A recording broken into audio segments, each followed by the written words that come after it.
मेरा सवाल ये है कि अली अमीन गंडापुर को इस टाइमिंग्स में ऐसा बयान देने की जरूरत क्यों महसूस हुई? क्या वो ये जेस्चर देना चाह रहे हैं कि वो अभी भी पार्टी में रेलेवेंट है, लाइमलाइट में आना चाह रहे हैं, क्लैरिटी देना चाह रहे हैं कि वो डील मेकर भी हैं, डील क्रैकर भी हैं? क्योंकि आतिफ खान और जुनैद अकबर साहब के बाद एक ऐसा तासुर आ रहा है ना कि जैसे शायद उनकी वो इंपॉर्टेंस वो वक्त रही नहीं है।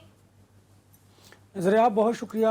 26 नवंबर से पहले तक की जो गुफ्तगू है वो बिल्कुल दुरुस्त है। अच्छा। अली अमीन गंडापुर इस्टेब्लिशमेंट से और बुशरा बीबी राब्ते में रहे, बैकडोर इनके राब्ते भी रहे, और अब 26 नवंबर के बाद वो बात नहीं है। 26 नवंबर से पहले की बात उन्होंने दुरुस्त की और हम भी कहा करते थे। अब आगे खत की बात।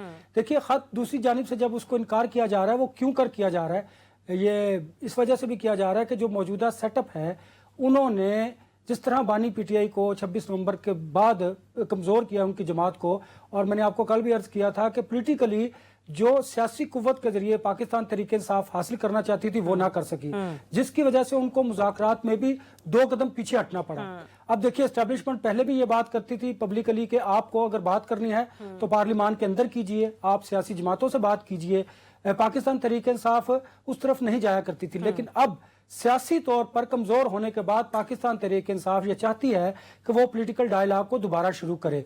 और 8 के बारे में मैंने कल भी आपसे अर्ज किया था, एक सीनियर ऑफिशियल ने पाकिस्तान तहरीक इंसाफ को ये मैसेज दिया है कि अगर आपने 26 नवंबर वाला वाकया दोहराने की कोशिश भी की तो फिर 8 फरवरी को का दिन जो है वो आप भूल जाएंगे। अच्छा, लेकिन मेरे अनुराग से मेरी बात सुनिएगा। अभी प्रोग्राम के आगाज से पहले मैं और मीर साहब भी गुफ्तगू कर रहे थे। मीर साहब ने कहा कि 26 नवंबर को गोली ही चलना थी ना, चल गई।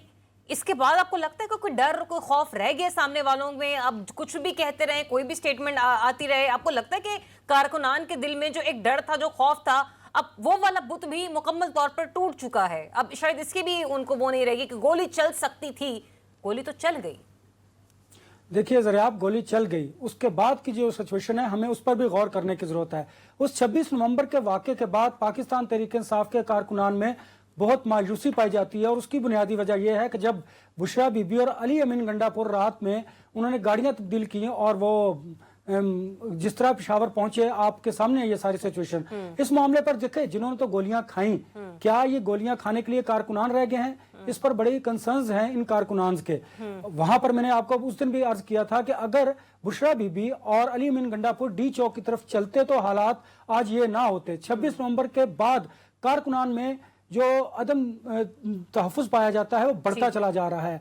उसकी वजह आप देख लीजिए कि उस वक्त अगर कोई कारकुन की जगह पर वहां कोई लीडर ही खड़ा होता, उससे गोली ना भी लगती, कम अज कम वो उनके साथ तो खड़ा होता। जिस तरह बेयारो मददगार अपने कारकुनान को छोड़कर आप चले गए, तो उससे आप ये मत समझिए कि अब बड़ा उनमें बूस्ट आया होगा। उस गोली चलने के बाद लोग डरे हुए हैं, खौफजदा हैं, ऐसा नहीं है। देखिए, गोली के बाद इलाज मुआवजे की बात की गई, फिर जो लोग जिन्हें गोलियां लगी, जो जान से गए, फिर उनका क्या गया, उनकी फैमिलीज का क्या गया। लिहाजा ये नहीं कहा जा सकता कि इसके बाद बड़ा चार्ज हुआ होगा क्राउड। इसके बाद खौफ की एक कैफियत जो है वो बड़ी है। उसके बाद जिस तरह आप भी कह रहे हैं कि मोबिलाइज करना लोगों के को थोड़ा सा टफ हो जाएगा पीटीआई पंजाब की क़यादत के लिए।